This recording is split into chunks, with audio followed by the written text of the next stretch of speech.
There's an epidemic going on in America with regard to traffic stops. And Tyreek Hill is a product of it, and it is going to exacerbate it. There are many young Americans, well, young people generally, that seem to think that when they are stopped by a police officer, that they don't have to do what the police officer tells them to do. That they can do whatever the hell they want to do, and they dare the police officer to say anything about it.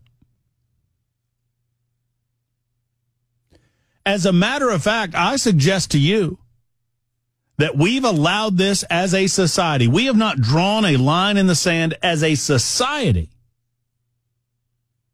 So much so that sadly, there are people in our midst that if they get pulled over, they don't look at that as a negative. They look at that as an opportunity. If I'm combative or belligerent with the cops, maybe the cops will get rough with me, and ooh, it's a big payday for me now.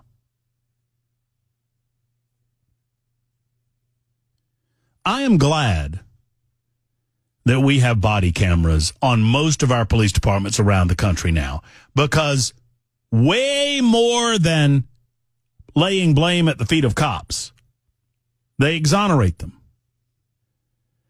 Good police officers are appreciative of these body cameras as well, because good police officers recognize that it protects them as much as it protects the people that they have sworn to protect and serve.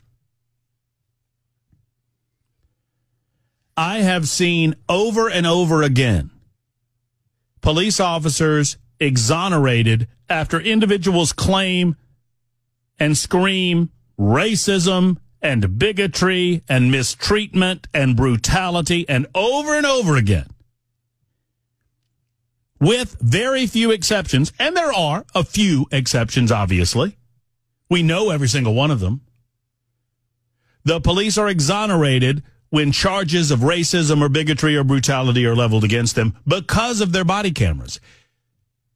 Now let's talk about Tyreek Hill. Tyreek Hill was going in excess of 100 miles an hour in a 55-mile-an-hour zone. Tyreek Hill was lawfully pulled over by motorcycle police officers on a stretch of road that was posted at 55 miles an hour.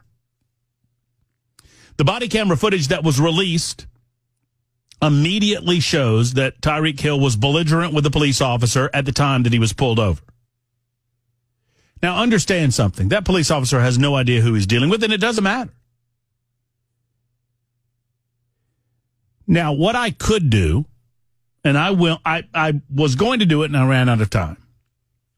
Do you know the number of videos? And I want you to listen closely here.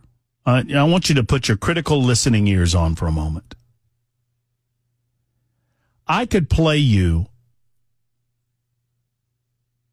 at least 10, maybe even 20, probably even more than that. But I know of 10 videos from dash cameras and body cameras of police officers who were killed because they didn't take police stops seriously, or they let their guard down in some way, or they gave these individuals the benefit of the doubt. Where a police officer stops a person and the person doesn't comply with orders, the person doesn't do what the police officer tells them to do, and before you know it, that person has grabbed a gun out of their car and they've shot and they've killed a police officer. There is a video from a dash camera that is used in officer training in which I believe he's a deputy out of Georgia, pulls over a man who was a Vietnam War veteran and had mental disability, who would not do what the officer told him to do, and eventually just went back to his truck and got a rifle and shot and killed the man right there. And you listen to him die. I don't give one damn about Tyreek Hill and his complaining. You refused to do what you were told to do. Now, The officer had a time where he could have de-escalated or escalated the situation. And the officer chose to escalate the level of force necessary to facilitate a lawful stop and to make sure the area was secure. That's what the police officer did. Yet, we see yet again with the Tyreek Hill situation that apparently it is the position of the political left and the mainstream media that a black man can do anything they want at a traffic stop. They don't have to comply with any orders given to them by the police, regardless of the police officer's color, because he's not black, he's blue. He's not brown, he's blue. And they will never be held responsible for the consequences of their own actions. How is that a society that respects law and order and respects the people that put on the uniform every day and get out there every day and risk their lives? They don't know what's going on. The dude rolled his window back, wouldn't roll his window down. Immediately when he did, was yelling at the cop for don't bang on my window. He was knocking on your window to get you to roll it down because he could not see inside of your car because of your black tint on your window. The reason that he can't have you rolling that window back up. Do I need to explain this to people? I guess I do, because Tyreek Hill gave him his information and then rolled his window back up. The guy knocked on the window. The cop said, you need to roll your window down. You need to leave your window down because we can't have you reaching around in your car, potentially doing something that might kill us because we don't know who you are. And he refused to comply. So you know what he got for his trouble? He got drug out of the car. So I would say to you, I know what's going to happen. I don't know that they'll fire the cop. They'll put him on administrative leave and they'll suspend him. They'll do some sort of, we gave him a talking to and he has to go through retraining. This police officer, yes, the police officer decided to escalate the situation by removing him from the vehicle when Tyreek Hill refused to get out of the vehicle when he was told to. And I understand that police have to be right 100% of the time. You know what could happen the 1% of the time that they're wrong? They die. They die. Is it wrong when we find bad cops doing bad things? Of course it is. But it does not excuse the actions of Tyreek Hill. And I don't care who he is. And I don't care what color he is. None of that matters. When you are pulled over he knew he did something wrong. He knew how fast he was going. But he is an entitled brat who has always been treated in a different way than everybody else. And he expects that level of treatment by the police too. Well, you don't get it.